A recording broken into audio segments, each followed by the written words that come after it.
तो मित्रों, एक ऐसा समय था जब दुनिया अपने सबसे अनिश्चित काल से गुजर रही थी। लोग बुराई में डूबे हुए थे और उनके दिलों में सच्चाई और ईश्वर के लिए कोई स्थान नहीं बचा था। लेकिन उसी समय एक ऐसा व्यक्ति था जिसने अपने विश्वास और आस्था से इतिहास को बदल दिया। वह व्यक्ति था एनोस। क्या आप जानते हैं कि एनोस की कहानी केवल एक साधारण व्यक्ति की नहीं है, बल्कि एक ऐसी दिव्य यात्रा है जिसमें रहस्यमय घटनाएं, अलौकिक संकेत और एक गहरा संदेश छुपा है।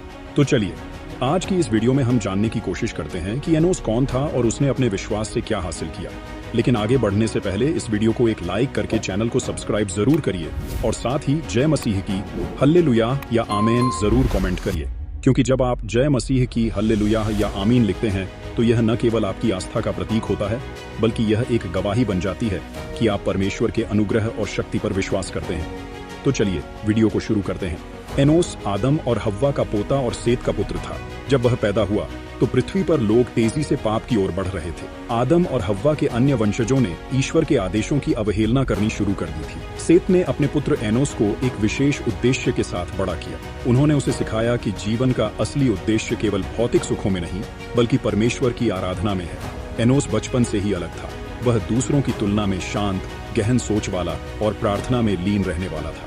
गांव के लोग उसका मजाक उड़ाते और कहते, यह लड़का हमेशा आसमान की ओर क्यों देखता है? क्या इसे लगता है कि कोई वहां इसे देख रहा है? लेकिन एनोस इन बातों की परवाह नहीं करता। एक दिन जब एनोस अपने खेत में काम कर रहा था, उसने अचानक एक आवाज सुनी। यह आवाज न तो किसी मनुष्य की थी और न ही किसी जानवर की। यह एक दिव्य आवाज थी। एनोस चौंक गया और चारों ओर देखने लगा, लेकिन कोई नहीं था। वह सोचने लगा कि यह उसकी कल्पना है। तभी वह आवाज दोबारा गूंजी, एनोस उठो और मुझे खोजो, मैं तुम्हें चुने हुए लोगों में से एक बनाना चाहता हूँ। यह सुनकर उसके रोंगटे खड़े हो गए। उसने घबराते हुए पूछा, हे प्रभु, आप कौन हैं और मुझसे क्या चाहते हैं?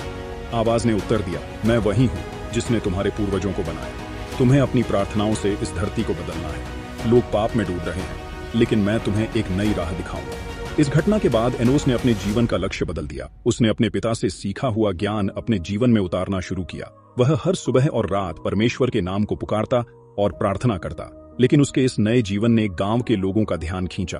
पहले तो लोग उसकी उपेक्षा करते रहे, लेकिन धीरे धीरे उसकी प्रार्थनाओं का प्रभाव दिखने लगा। गांव में जब लंबे समय तक बारिश नहीं हुई तो एनोस ने अकेले जंगल में जाकर परमेश्वर से प्रार्थना की। अगले ही दिन आकाश से वर्षा होने लगी। यह देखकर गांव के कुछ लोग उसके पास आए और उससे पूछा, क्या यह तुम्हारी प्रार्थना का फल है? एनोस ने विनम्रता से कहा, यह मेरी नहीं, बल्कि परमेश्वर की शक्ति है। यदि तुम भी ईश्वर के नाम को पुकारोगे तो तुम्हारे जीवन में भी चमत्कार होंगे। लेकिन जैसे जैसे एनोस का नाम फैलने लगा, उसके दुश्मन भी बढ़ने लगे। कुछ लोग उसे झूठा और जादूगर कहने लगे। वे कहते, यह व्यक्ति पाखंडी है, यह खुद को महान दिखाने के लिए लोगों को मूर्ख बना रहा है। एक दिन गांव के कुछ लोगों ने मिलकर एनोस के खेतों को जला दिया। वे उसे नीचा दिखाना चाहते थे। लेकिन जब एनोस को यह बात पता चली तो उसने बदले की बजाय परमेश्वर से प्रार्थना की। उस रात उसने एक सपना देखा। उसमें उसे एक ऊंचा पर्वत दिखा जहां स्वर्ग का दरवाजा खुला हुआ था। उस दरवाजे से एक चमकदार रोशनी निकल रही थी और एक आवाज उसे बुला रही थी, एनोस मत डर, यह सब तुम्हारी परीक्षा है। यदि तुमने विश्वास बनाए रखा तो मैं तुम्हें ऐसे रहस्यों से अवगत कराऊंगा जो अब तक किसी ने नहीं देखे। इस घटना के बाद एनोस के जीवन में चमत्कारी बदलाव होने लगे। उसकी प्रार्थनाओं का प्रभाव बढ़ने लगा। गांव के जो लोग कभी उसे जादूगर कहते थे, वे अब उसके पास आकर मार्गदर्शन मांगते। एक बार गांव में भयंकर बीमारी फैली, लोग मरने लगे। एनोस ने सबको एकत्रित किया और कहा, यदि तुम सब मिलकर परमेश्वर से प्रार्थना करोगे तो यह विपत्ति टल जाएगी। लोगों ने उसकी बात मानी और पहली बार सभी ने मिलकर परमेश्वर को पुकारा। अगले ही दिन बीमारी अचानक गायब हो गई। यह घटना पूरे इलाके में फैल गई और लोग एनोस को परमेश्वर का दूत कहने लगे। यह एनोस की दिव्य यात्रा का आरंभ था। उसने परमेश्वर के नाम को पुकारने की परंपरा शुरू की और अपने विश्वास से दुनिया को बदलने का प्रयास किया। लेकिन उसकी परीक्षा अभी समाप्त नहीं हुई थी। गांव के लोग अब एनोस को सम्मान देने लगे थे। उसकी प्रार्थनाओं और विश्वास ने कई चमत्कार किए और लोग उसे परमेश्वर का विशेष सेवक मानने लगे। लेकिन एनोस का मन अब भी शांत नहीं था। उसकी आत्मा में एक गहरी प्यास थी। उसे लगता था कि वह जो कुछ कर रहा है वह केवल शुरुआत है। उसे ऐसा लगता कि परमेश्वर उसे एक और बड़ी यात्रा के लिए तैयार कर रहे हैं। एक रात जब पूरा गांव सो रहा था, एनोस अपने घर से निकलकर जंगल की ओर चला गया। उसने अपने चारों ओर के शांत वातावरण को देखा और परमेश्वर से कहा, हे प्रभु, आपने मुझे यह राह दिखाई, लेकिन मेरा अंत क्या होगा? मैं वह सब कर रहा हूँ जो आप चाहते हैं, लेकिन क्या यह पर्याप्त है? तभी अचानक आकाश से एक सुनहरी किरण उस पर पड़ी। यह देख वह हैरान रह गया। उस किरण से एक दिव्य आवाज गूंजी, एनोस, तूने अपनी परीक्षा उत्तीर्ण कर ली है। अब समय आ गया है कि तुझे वह ज्ञान दिया जाए जो केवल चुने हुए लोगों को मिलता है। उस रात एनोस ने एक और सपना देखा। वह खुद को एक ऊंचे पर्वत पर खड़ा पाया। पर्वत के शिखर पर एक विशाल पुस्तक रखी हुई थी जो चमक रही थी। वह पुस्तक स्वर्गीय भाषा में लिखी हुई थी जिसे एनोस पढ़ने में सक्षम था। जैसे ही उसने पुस्तक को छुआ, उसके भीतर के पन्ने खुद ब खुद पलटने लगे। हर पन्ने पर उसे संसार का एक रहस्य दिखाई देता। उसने देखा कि मनुष्य कैसे अपने पापों से दूर हो सकता है और कैसे एक दिन मसीहा आकर पूरी मानव जाति का उद्धार करेगा। एनोस, ये वह पुस्तक है जो केवल विश्वासियों के लिए है। इसका संदेश तुम्हारे माध्यम से लोगों तक पहुंचेगा, लेकिन याद रखना, यह जिम्मेदारी भारी है। एनोस ने कहा, हे प्रभु, मैं तैयार हूँ। मैं आपकी हर आज्ञा मानने को तैयार हूँ। हालांकि एनोस की परीक्षा अभी समाप्त नहीं हुई थी। गांव में अचानक फिर से अंधकार फैलने लगा। कुछ लोग जो पहले उसके अनुयायी बन गए थे, अब वापस पाप की ओर लौटने लगे। गांव में मूर्ति पूजा बढ़ने लगी। लोग कहते, हम अपने ईश्वर को देख सकते हैं, लेकिन तुम जिस परमेश्वर की बात करते हो वह अदृश्य है, हम उसे कैसे माने? एनोस ने उनसे कहा, परमेश्वर को देखने की जरूरत नहीं है, उसकी शक्ति तुम्हारे चारों ओर है। जब तुम उसकी पूजा करोगे तो तुम्हारे जीवन में शांति और आनंद आएगा।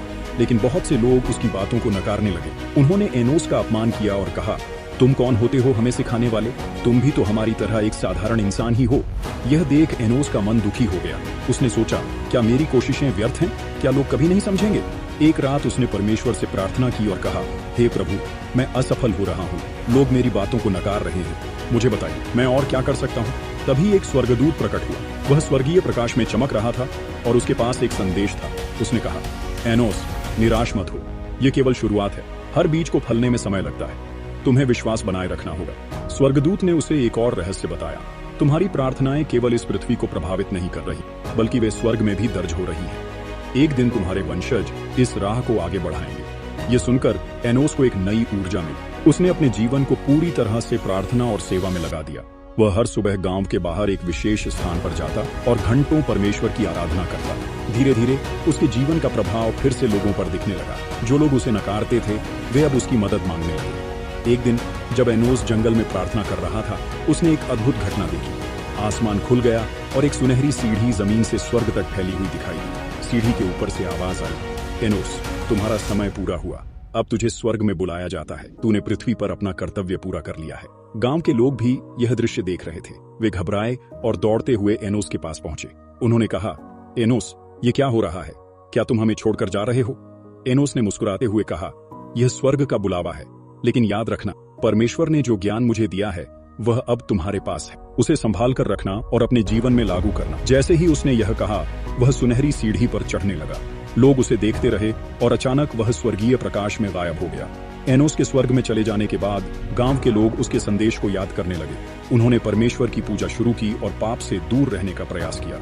एनोस की कहानी यहीं समाप्त नहीं होती। यह केवल एक शुरुआत थी। उसकी विरासत उसके वंशजों के माध्यम से आगे बढ़ी। उसकी प्रार्थनाओं और विश्वास ने मानव जाति के लिए वह मार्ग तैयार किया जिस पर आगे चलकर मसीहा आए। एनोस की यह यात्रा हमें सिखाती है कि ईश्वर का साथ पाने के लिए विश्वास और धैर्य सबसे महत्वपूर्ण है। चाहे परिस्थितियां कितनी भी कठिन क्यों न हो, यदि हमारा विश्वास अडिग है तो चमत्कार अवश्य होंगे। एनोस की कहानी हमें जीवन के असली उद्देश्य और ईश्वर के प्रति विश्वास की महत्वपूर्ण शिक्षा देती है। ये कहानी सिर्फ एक व्यक्ति की यात्रा नहीं, बल्कि उस सत्य की खोज है जो हमें यह सिखाता है कि सच्चा सुख केवल भौतिकता में नहीं, बल्कि परमेश्वर की सेवा और भक्ति में है।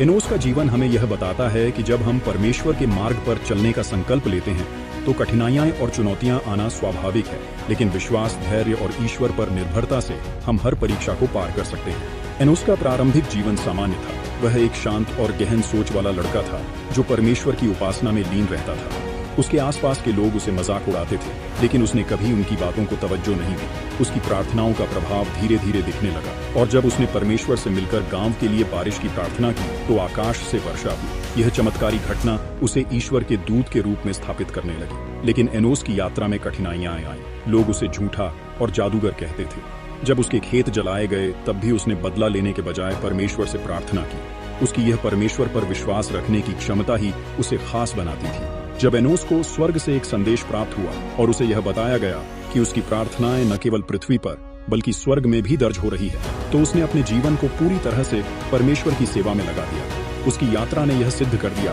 कि अगर हमारा विश्वास मजबूत हो और हम परमेश्वर से जुड़े रहें तो हम न केवल अपनी जिंदगी में बदलाव ला सकते हैं बल्कि दूसरों के जीवन को भी प्रभावित कर सकते हैं। एनोस ने सच्चे विश्वास और धैर्य से अपना जीवन और दूसरों का मार्गदर्शन किया और उसकी प्रार्थनाएं चमत्कारी रूप से असर करने लगी। लेकिन उसकी परीक्षा अभी खत्म नहीं हुई थी। गांव में मूर्ति पूजा और पाप बढ़ने लगे और बहुत से लोग एनोस के उपदेशों को नकारने लगे। इस पर एनोस को बहुत दुख हुआ, लेकिन उसने हार नहीं मानी। उसे विश्वास था कि परमेश्वर की योजना बड़ी है और उसका मार्गदर्शन हमेशा लोगों तक पहुंचेगा। उसकी यह आस्था ही उसे दूसरों से अलग बनाती थी। एनोस की कहानी हमें यह सिखाती है कि जीवन में चाहे कितनी भी कठिनाइयां आएं, हमें अपने विश्वास को मजबूत बनाए रखना चाहिए। जब हम परमेश्वर के मार्ग पर चलते हैं तो हमें यह समझना चाहिए कि हमारे प्रयास कभी व्यर्थ नहीं जाते। परमेश्वर के आदेशों और उसकी राह पर चलकर हम न केवल अपनी जिंदगी बदल सकते हैं, बल्कि दूसरों के लिए भी एक उदाहरण प्रस्तुत कर सकते हैं। एनोस की जीवन यात्रा हमें यह बताती है कि धैर्य और विश्वास से हर असंभव चीज संभव हो सकती है। यदि हम परमेश्वर की इच्छा को समझें और उसके मार्ग पर चलने की पूरी कोशिश करें, तो हमारे जीवन में चमत्कार होंगे। एनोस का जीवन एक उदाहरण है कि जब हमारा विश्वास मजबूत और अडिग होता है, तो हम न केवल अपनी आत्मा को शांति दे सकते हैं, बल्कि पूरी मानवता के लिए एक सशक्त मार्ग प्रशस्त कर सकते हैं। इस कहानी का सबसे बड़ा संदेश यही है कि हमारी प्रार्थनाएं और विश्वास हमें ईश्वर से जोड़ते हैं, और यही वह शक्ति है जो हमें हर स्थिति में आगे बढ़ने के लिए प्रेरित करती है। हमें हमेशा ईश्वर पर विश्वास रखना चाहिए और उसके मार्गदर्शन में अपने जीवन को चलाना चाहिए। अगर आपको एनोस की यह कहानी पसंद आई हो तो कृपया इस वीडियो को लाइक और शेयर करें, ताकि और भी लोग इसे देख सकें। हमारे चैनल को सब्सक्राइब करना न भूलें और बेल आइकन दबाएं, ताकि आप हमारे अगले वीडियो का हिस्सा बन सकें। अपना प्यार और समर्थन बनाए रखें और ऐसे ही और प्रेरणादायक कहानियों के लिए हमारे साथ जुड़े रहें। धन्यवाद।